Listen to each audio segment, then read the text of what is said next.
I started as a setter slash closer and then a closer and then a senior closer, then the sales manager, and now I'm the head of sales, which has been quite a journey I'm sure that we'll unpack. So I have a team of 3 setters and 4 closers that I manage. What a lot of closers do, they're closing on multiple offers, and it's really a way that you can earn really top money in this role too if you have the right skills. What does a day look like for you as a sales manager for a remote sales team? So I'll spot check everyone's calls and listen to how people are sounding, hear what objections are coming up, hear how people are framing their responses, because we have a daily building a structured coaching session around what is the outcome and the improvement that we do want to make. How are we improving our sales process? Keeping people accountable. We have a really transparent culture too. Advice to my 25-year-old self would probably be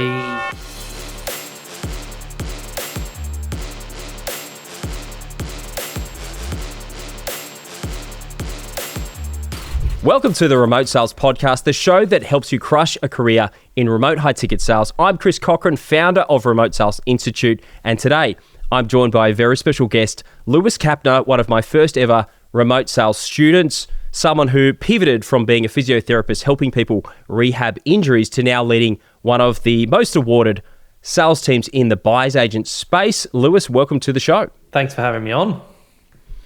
It's been a little while since we've caught up, mate. I feel like we don't catch up enough.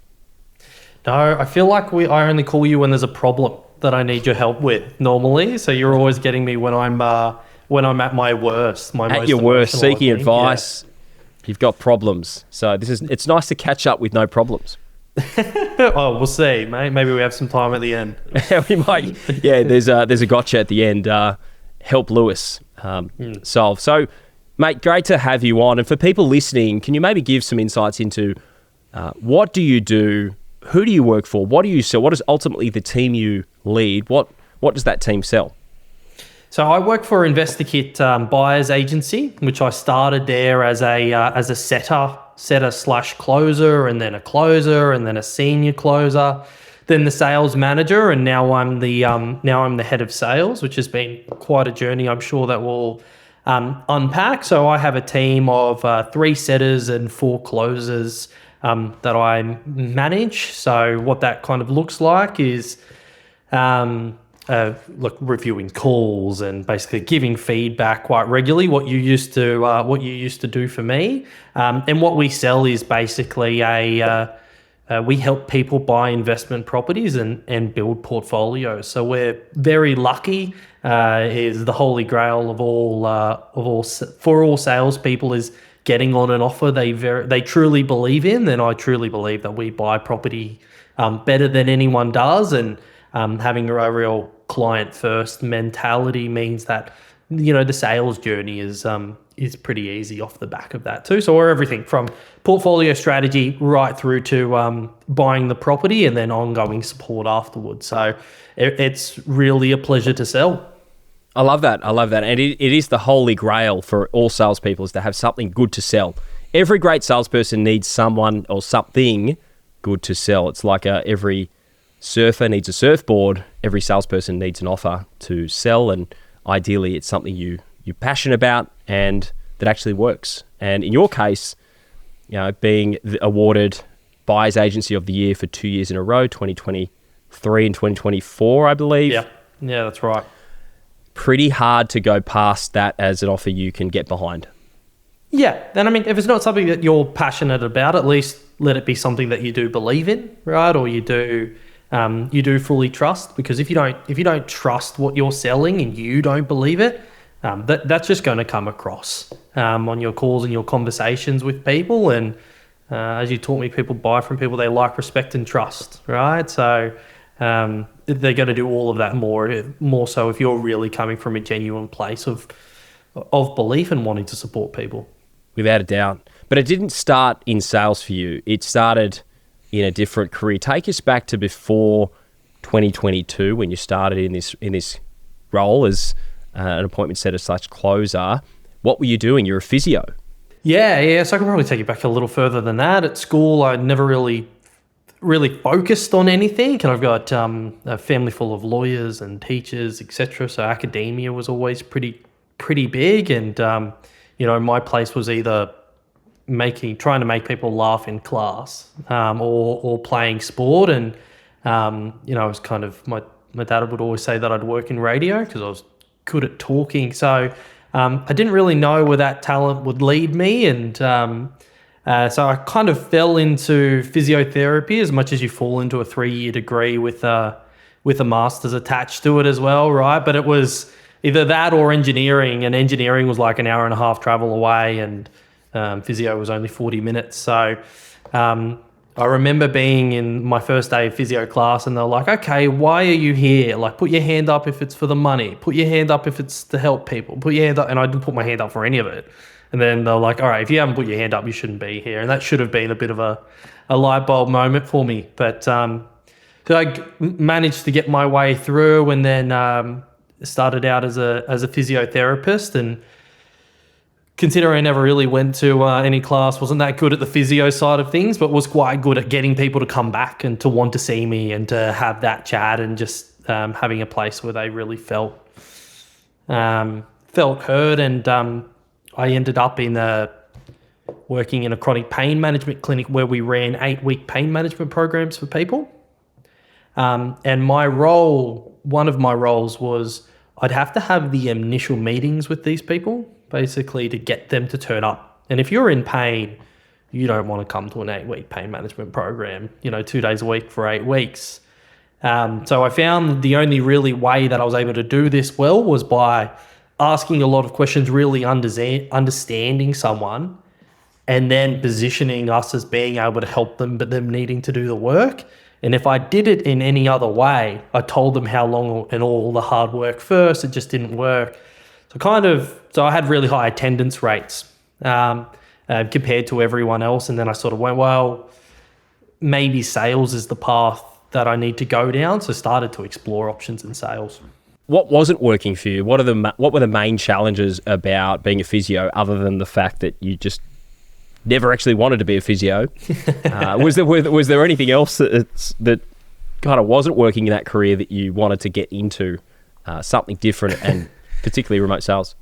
Yeah, I remember being at a sporting team, and they would like write down on a whiteboard like what everyone was infectious with, and like who not to go near. So like that's what I was like. I love sport. I was like, all right, I'll be around sporting teams. I was like, this is gross. I don't want to do this.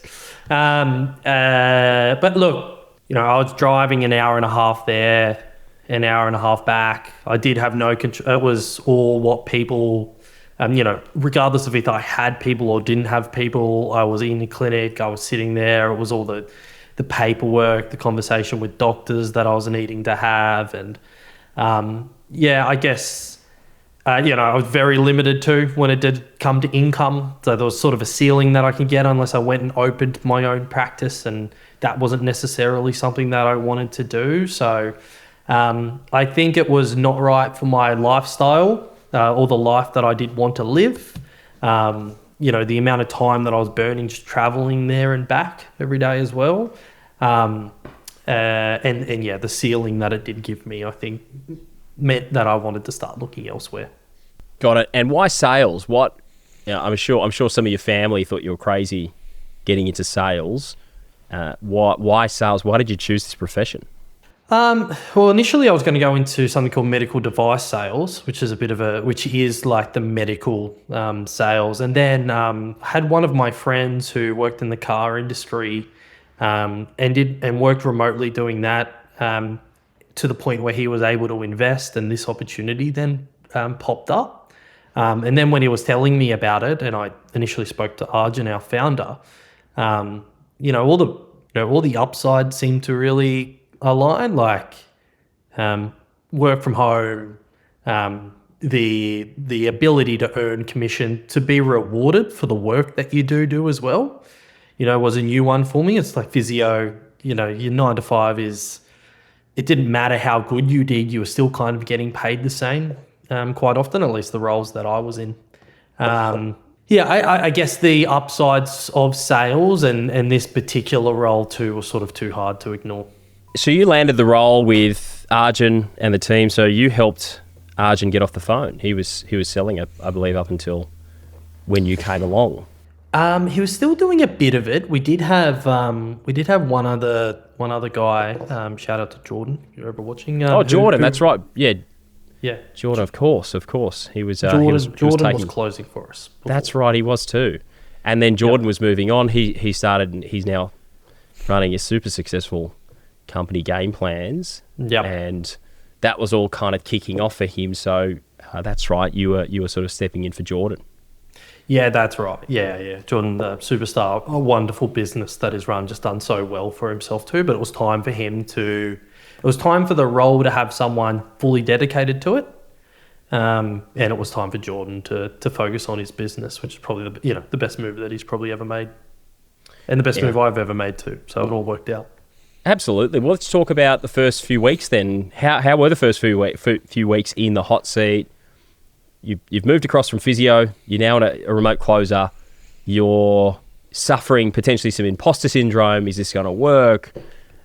Take us through those initial, that first month, and what were the challenges that you faced, and how did you get through it?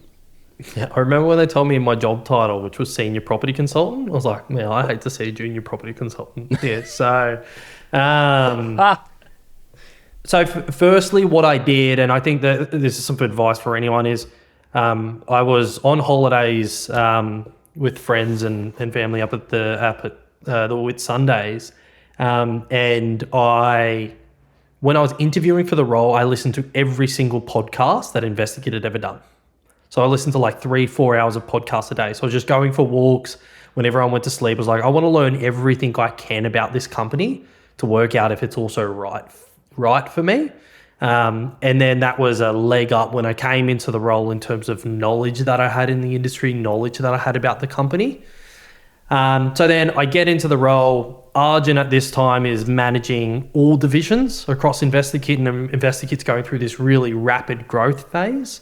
So, while he's been like a huge, that changed my life, and I love him dearly for it, is, his attention was right across the business as well. So he gave me a script and kind of 3 calls to go away and listen to. And for the first week, all I did was get my friends on calls, and I would just practice. So I just rep it. And I just wanted to memorize this. And then I got onto my first coaching call with you, and this was a week into it. And you went, right, so Arjun's giving you the new script, has he? I went, no. And you're like, oh, show me the script that you've got. So I pull it up and you're like, oh, that's rubbish. We're not using that anymore. And I was like I almost started hyperventilating because I spent like 7 to 8 hours a day just video recording myself and listening to myself going over and over and over this thing. So, yeah. Sorry about that, mate. I do apologise for that. No, that's not your fault. So look, the first couple of weeks was a lot of support from yourself, where we were getting to some really uncomfortable places just to call out some really tough calls and some really poor moments on calls, and you sort of also helping me figure out who I wanted to be on a call, which I think is really important. I think when you try to be someone that you're not, which sounds like such a obvious thing to say, but people turn into these like salespeoples on calls, and they change their tone and they change their behavior. Yeah, so figuring out who I needed to be. So really the way that I got through it was through feedback and coaching. Yeah, you're right. When people sometimes forget their strengths and they get into this profession, or they see a top performer and they go, well, that person's super dominant, so I've got to be dominant as well. If that's not your inclination, but you've got other strengths, there's so many examples of this where someone may be more detail oriented, and so they've got really good follow-up game. They're really tight with their pipeline management, but then they completely suck when it comes to being an aggressive closer at the end. Then, you need to understand what your strengths are, try to focus on fixing or bringing up some of your weaknesses, but really leaning on those strengths. And I think for you, it was a real period of understanding what is required in this role, like what's required for me to be a high performer, because it's not just being on calls, it's what's happening off the calls as well. What do I need to focus on? What are the top 1 to 3 things that I need to focus on and just completely forget everything else and just completely zone in on those skills? And for you, that was a lot of that was leadership and not being led by the prospect and taking them through a process and being seen as the authority, because I think you did have the imposter syndrome, and it was working through that. Hey, I'm not the property expert. Hey, I am the senior property advisor, and I'm here to lead you through a process. And that sort of stuff, I think, for you was the most powerful shifts, and it led to great results. Yeah, so I think detaching from outcomes in 2 different ways. So number 1 is, young family, a lot of pressure on me too in this role as well. My wife is just kind of starting out in her business, so I need to make money, and I was comms only at that time. So like detaching from the outcome of the call too, number 1, I think was a really important step. But then also detaching from the outcome that, hey, if this doesn't work, like this career for me, that's okay. Like I'll be all right, eventually. And that just really allowed me to go, I can stop thinking about failing here, and I can just focus on the here and now and this person in front of me and what are the activities that I can do throughout my day to give myself the best success. And I'm going to throw everything at it. It works, it doesn't, I'll be all right. Yeah, which is important to do. Yeah, if you're showing up with that fear and desperation from personal circumstances on a call, people are going to feel that, and results are going to follow. And so I think detachment mindset is key, and it was definitely key for you from memory. And then the first 12 months for you, I know that you made great progress. You finished the year strong. As a closer, moving from a physio, how would you describe that first year, and what were some of the highlights for you over that journey? Was it income? Was it flexibility? Was it spending more time at home? What were the best things that you found moving out of the physio profession?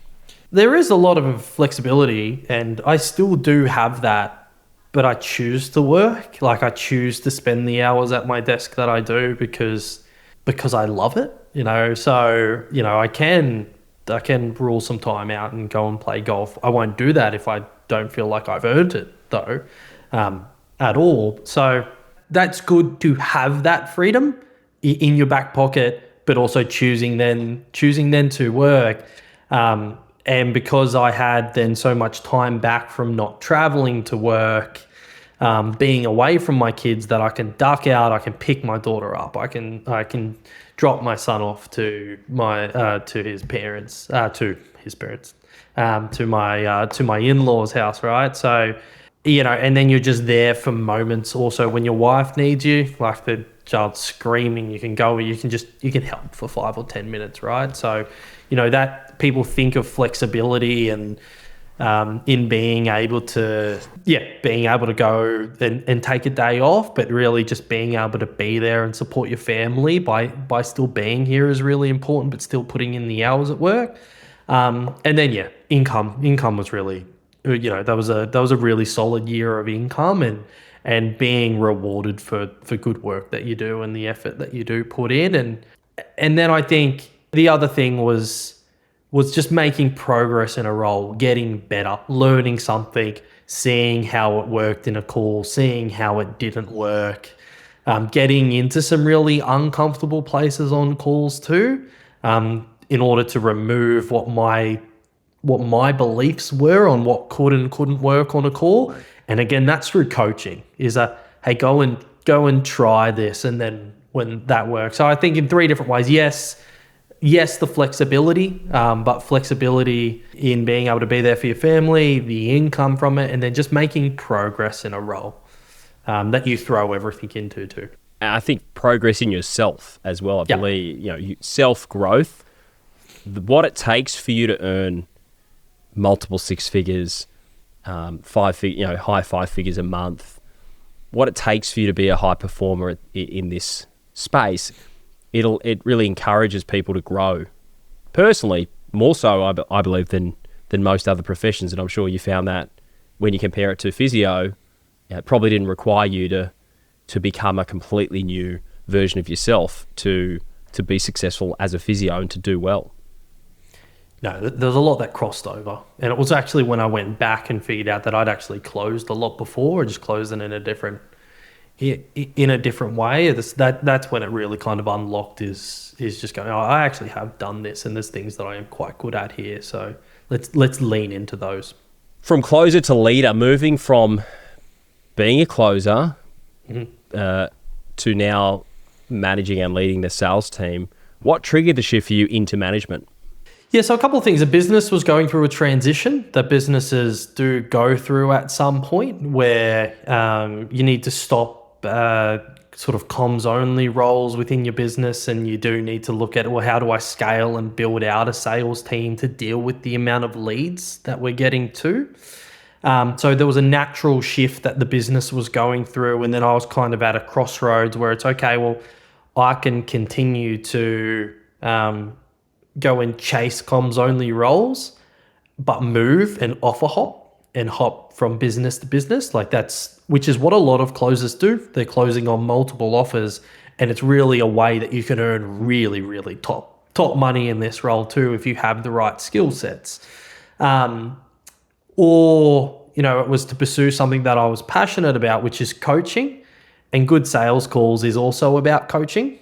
It was having, we had who's now our GM, but a head of growth come on, who was sort of sat with me and went, all right, really, where do you want to get to with this? So James, who I'm also forever grateful to, and I was able to just go, look, I love coaching people and helping people. So I think that that's the path for me. And they gave me the opportunity to shift over to it, but it's still sales. Is coaching with people is still basically running a sales call of discovery, of leading someone to a conclusion. So again, those skills have just positioned me well for the role that I'm in now. And what does a day look like for you as a sales manager of a remote sales team? Yeah, so firstly, I'll spot check everyone's calls quite often. So I'll go in, I'll listen to how people are sounding, hear what objections are coming up, hear how people are framing their responses. And that's typically because we have a daily huddle that we actually do sort of in the middle of our day. So I'll come to that, and I'll come with a part of the call or something specific that we do want to drill, and then we'll get in and we'll be working on that. I'll be prepping for coaching sessions. So our coaching sessions will go for 45 minutes to an hour, but quite often that's about an hour and a half of prep from myself in order to get there. So watching multiple calls, then building a structured coaching session around, okay, well, what is the outcome and the improvement that we do want to make? So on top of that, it's then meeting across divisions, meeting with marketing, what's happening there, how are we improving our resources, how are we improving our sales process. Then there's standard management meetings, which we're okay, how is the team performing? How is the business performing as well?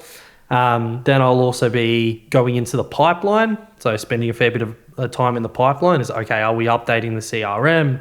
Is everyone at the stages that they do need to be? Are there any gaps that are slipping for closers?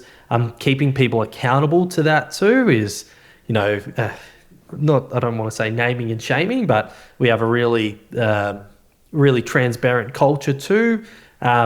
And now that there's barely ever any cracks in our CRM management or clients skipping through, is people are self-auditing themselves as well. So my days are pretty busy. That's probably a bit of a snapshot of it really, but it's really just trying to be with the team, because one of my favorite sayings is to lead is to serve, and it's also just being there for the team to help them in any way that they need. I love that. And it really does. It requires a totally different skill set and a totally different set of values to be a great sales manager and a great team leader than it does to be a salesperson and a great closer, because ultimately a lot of great closers are very selfish.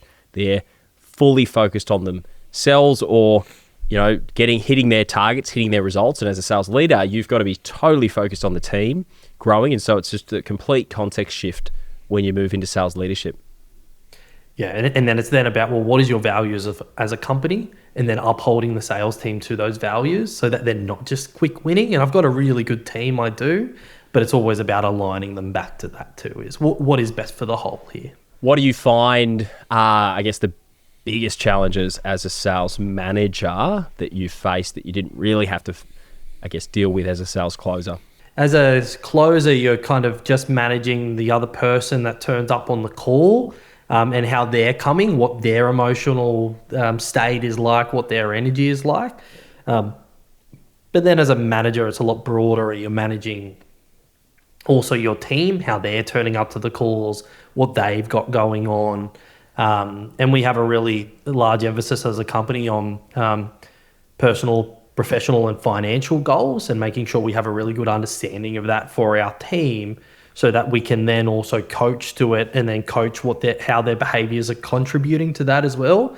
But that does mean also, yes, I am their manager, and that is a boundary that, you do have there, but it's also having an understanding of what's going on in people's lives, and why they might be turning up a certain way to calls or to trainings. And I think, and if someone isn't doing something, it's not their fault too. Initially, is you need to be really humble and also take ownership for, well, did I set you up?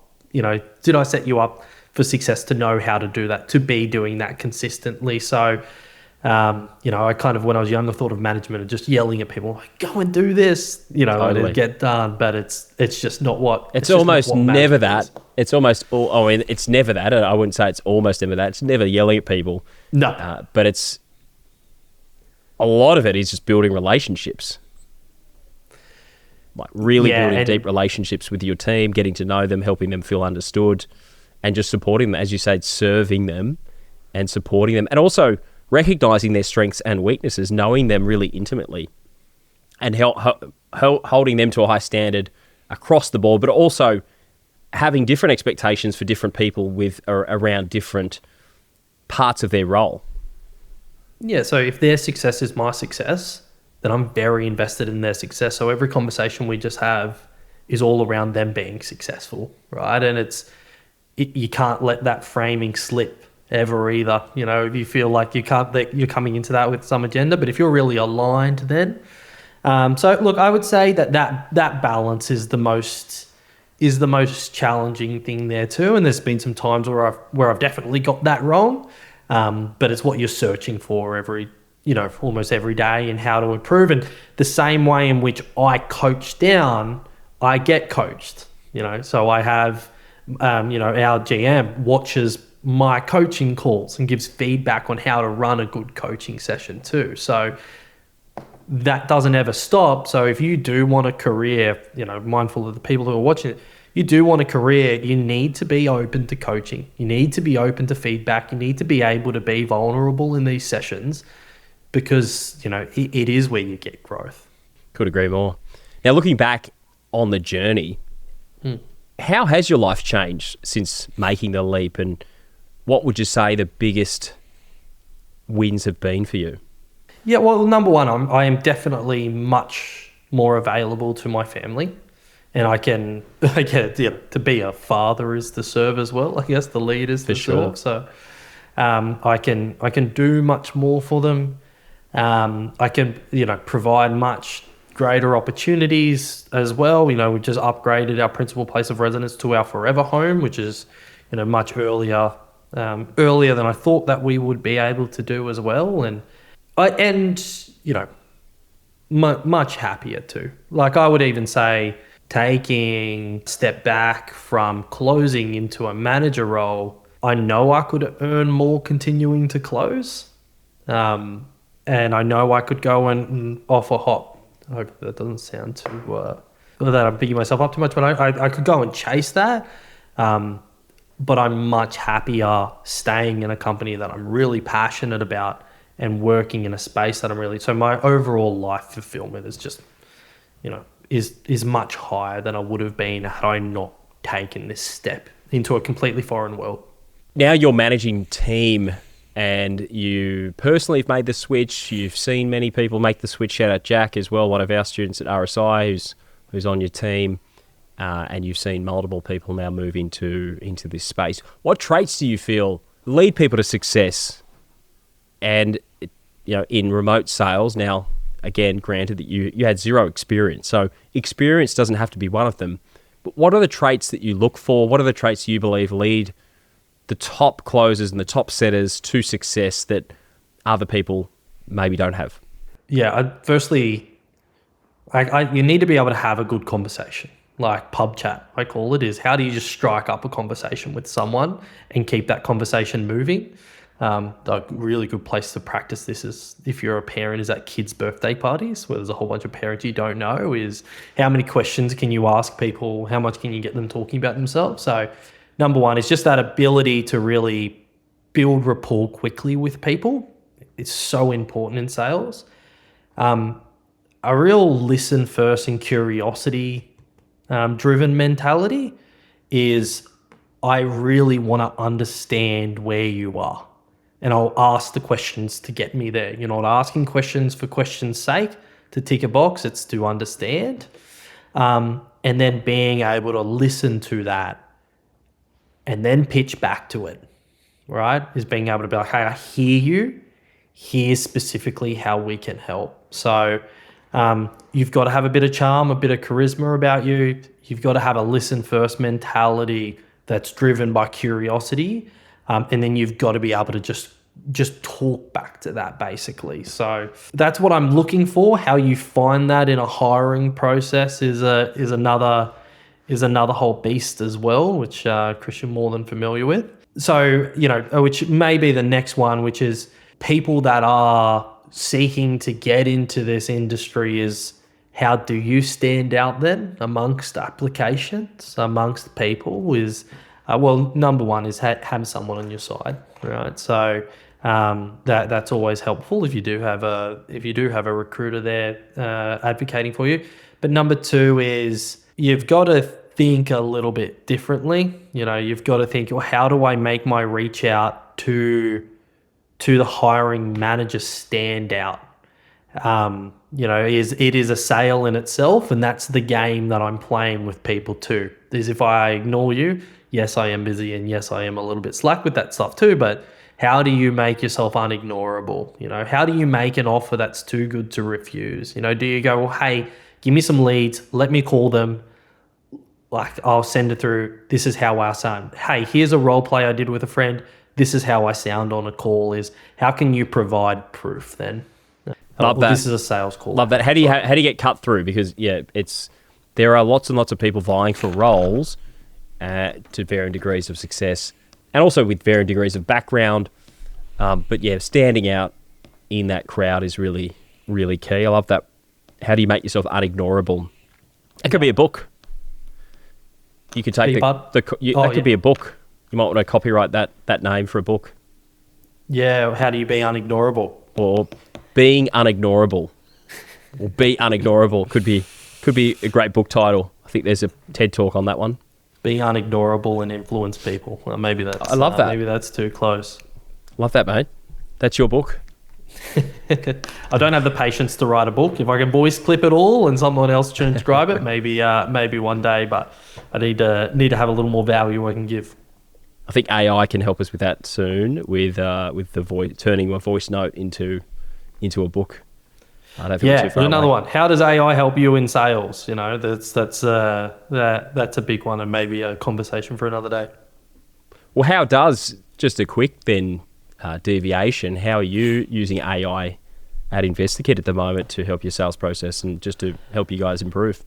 Well, look, we have a good CRM, so then all our calls the notes can be transcribed directly from that, basically. So AI just pulls the notes, summarizes their position. You can teach it how to do that, and if you have a good CRM, it can do that. So the team doesn't have to do a lot of notes; they just have to do updates. Then you're in HubSpot, or have you moved back to? Where are you guys in now? we're in ADIO, which is kind of a newer CRM that's coming up. But the good thing is we have a really good relationship with them, so we can kind of suggest things to them, Right. which is great. But so that's wonderful. It can help you formulate ideas. So being able to have something that you can talk to then is pretty important. You don't want it to take over your writing. When someone has written something by AI, it is so obvious, right? So you want your writing to still be authentically yours, but it can help to guide you and better articulate points. when you're doing sales emails, you always want it to be compelling, so you can ask AI for feedback on things too. Is this compelling enough? Is it sourcing this outcome that I'm after? So the more that you can teach it. And then how I use it a lot for coaching is I'll watch someone's call, I'll formulate my ideas on it. I'll tell AI that, and I'll put the transcript into it too to be like, hey, can you pull moments from this call that highlight these points that I can then coach to as well? And so when you just for people who might not understand what you're referencing here when you say coaching, you're talking about coaching your own staff, your salespeople. That's right. So watching their calls, and if I have something particularly that I'm working on with them, is you can copy the transcript, put it in, and be like, hey, I'm looking for X person's ability to not rush in to respond to a question, but ask a question to clarify back. Can you pull moments they did do this well and didn't do it well then too, and timestamp it, and then I can watch it back with my salesperson. What are some of the key things you're finding that you're watching lots of calls now that just, I guess, are fundamentals that pop up with everyone, or that maybe you're seeing a trend now, fixes that you're making with your team? We're working a lot in discovery, because when people get uncomfortable in sales calls, they rush to pitch really early. They want to control the call, and the way to do that is by talking themselves there, right? So what we're working a lot on is your ability to identify areas that are important in discovery, sit in them, and then just ask really logical questions. And quite a lot of the time what I see with salespeople is they have the question that they want to ask, but they ask every other question around it to get to that point, rather than being able to frame properly to go, hey, I'm going to ask you a pretty direct question here. Are you actually happy with that growth that you saw from that property? Is that what you're targeting again? So being direct is fine in sales calls if you frame it and it's coming from the right place. I'm working a lot on that with the team, not pitching too early. And then always seeking clarity. Is quite often when someone asks you a question or gives you an objection, there's something underneath that's unsaid that they're really asking, and that's what you want to address then with someone on a call, not shotgun approach information at it, right? To be like, well, this is everything I know about your objection about research. So boom, here's everything I know about research. So someone goes, how do I know your research is accurate, right? And then you just go, well, boom, here's everything about my research. That will open them up to more questions, rather than they're actually asking, how do I trust that you can get me this outcome? How do I trust your process here? So actually what we need to talk about is, well, how are you willing to trust someone? And actually answering the deeper question that they do have. Talking about property sales in general, a lot of our students at RSI are really keen on getting into property. It is a great space to work into as a sales closer or even appointment setter, and just to carve a career out in. I guess, have you seen what is required to be great at selling property? Is it different to selling other high ticket? Is it nuanced, or is it at the core, just like everything else, and you really just need the strong fundamentals of sales, and you'll be successful? Look, I haven't directly sold a lot else, so it's hard for me to comment on that. But I've helped other people. Like I've got my mate who works in the motor industry. I've helped some of his team with coaching them on sales calls, and I think it's the same fundamentals really. That can help with property, which is just seeking a deep understanding and then being able to talk back to that. So yeah, I think having property, a passion or an interest in what you're selling, is really important and helpful, advantageous. But a lot of people have a misconception that you've got to be a property expert to get in there and be successful in selling buyer's agent services or property in general, and it just couldn't be further from the truth. And often that can go against you if you're just on there, as you say, if you just want to talk, if you want to educate, if you want to over-educate. Not many people can get away with doing that. Founders can do that, can get away with that, but then predominantly. You just got to ask questions, be interested in the other person, and keep the focus on them. And whether you're selling property or health and fitness, you will be generally successful. There's other jobs that people who are so obsessed with property and have all these properties are doing. They can be a strategist, they can be a buyer, they can do all this other side. They're not going to necessarily make a good salesperson because they're, like you said, they're too down the education path. Yeah. They're going to over-educate, they're going to confuse the prospect rather than guide them and have a coaching call with someone. Mate, one question before we hop off. What's a lesson you would want to go back and give your 25-year-old self? Some advice. I'd love to go back further than that. But look, advice to my 25-year-old self would probably be, firstly, trust your gut a little more. I stayed in a profession that I knew wasn't right for me for a long time because I felt like I had to. Whereas if I'd made a transition earlier, I don't know if I'd want to be in a different place, but it is just those little thoughts that you get, like your first instinct, I find, is typically right. So I think just trust that a little more and work hard at things. If you want to make something happen, you need to put in the time, you need to put in the hours for it, because there will become a time where you are older and you will look back, and even if you failed, you can be proud of the effort that you at least put into it. So work hard and trust your gut. Wise words. Great chat, mate. Appreciate your time. Where can people find you if they're looking to connect, stalk you, harass you? Where's the best place for people to find you? Look, LinkedIn. You can reach out to me on LinkedIn. I'm not a big socials guy. That overwhelms me a little. But look, LinkedIn is always the best way to get in contact. Perfect. Well, again, thanks again for your time, my man. Your story's awesome, I have to say.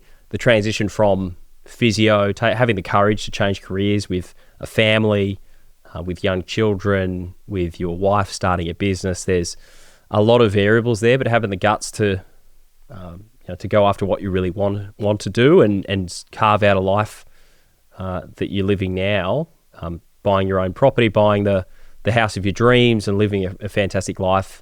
It's really testament to proof that you don't need sales experience to crush it in sales, and as long as you work hard and you're prepared to put your work ethic where your mouth is, you can really carve out a killer career. So well done to you. Well, look, one final thing on that, and I don't go on things, I don't sell things I don't believe. I don't come in this podcast unless I believe in it. But there was a time too where you were going down kind of a slightly different path, and our sort of engagement through InvestorKit itself wasn't as, wasn't really continuing anymore. And I kind of reached out to you directly to be like, hey, I feel like you'd be the best in this. I'm willing to pay what is required for me to be able to continue to get guidance and support from yourself. Because without feedback, and without learning from people that are better than you, that have done this before, is you're just not going to be aware of your gaps. You're not going to be aware of the areas that you're actually, you feel really comfortable with. And often that's the most growth that you can have. So I would say that I would really encourage people to engage in coaching, to engage in training, to put the effort in it, and to invest in yourself too. Because if you want it, it's not just going to land in your lap. You need to go and get it. Absolutely, couldn't agree more, man. I appreciate the words. You've been a fantastic student, and I've just loved seeing your growth and everything you've achieved, and it's only just the start. You're just warming up. I think so. I hope so. Let's go. And if you're listening and you've outgrown your career and you're looking to make a shift, then please don't hesitate to reach out. Make sure you subscribe to the show as well and hit us a rating. It really helps the algorithm. And head across to remotesalesinstitute.com if you want to find out more about how to get into this career. And we will see you next week.